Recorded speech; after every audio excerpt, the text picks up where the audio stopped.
Hello, everyone, and Merry Christmas. My name is AJ, and I'm going to be reading this famous Christmas poem by Clement The Night Before Christmas. And this particular book is created and illustrated by Jan Brett. This is a famous story slash poem, if you haven't heard it before, and it's beautifully illustrated. So I'll try and show that as well.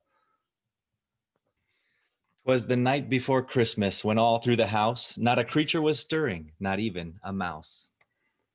The stockings were hung by the chimney with care, in hopes that St. Nicholas soon would be there. The children were nestled all snug in their beds, while visions of sugar plums danced in their heads.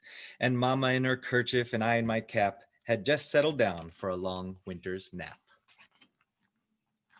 When out on the lawn there arose such a clatter, I sprang from my bed to see what was the matter.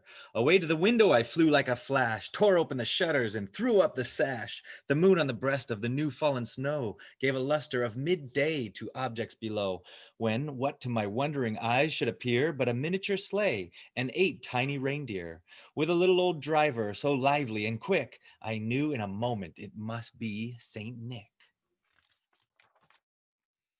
More rapid than eagles, his coursers they came, and he whistled and shouted and called them by name. Now Dasher, now Dancer, now Prancer and Vixen, on Comet, on Cupid, on Donder and Blitzen. To the top of the porch, to the top of the wall, now dash away, dash away, dash away all, as dry leaves that before the wild hurricane fly, when they meet with an obstacle, mount to the sky. So up to the housetop the coursers they flew, with a sleigh full of toys, and St. Nicholas too. And then in a twinkling I heard on the roof the prancing and pawing of each little hoof. As I drew in my head and was turning around, down the chimney St. Nicholas came with a bound.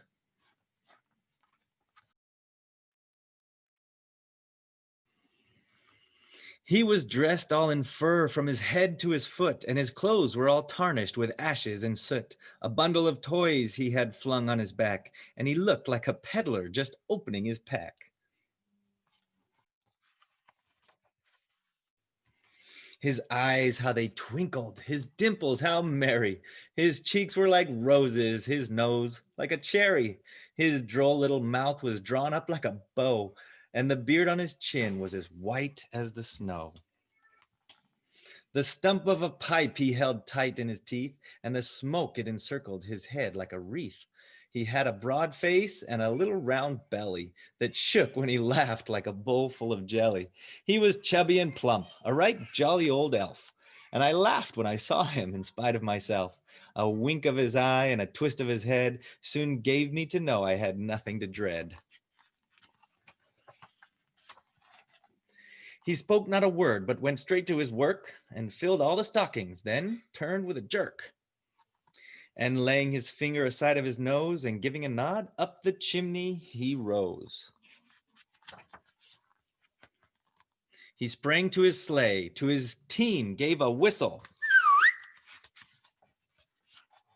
and away they all flew like the down on a thistle.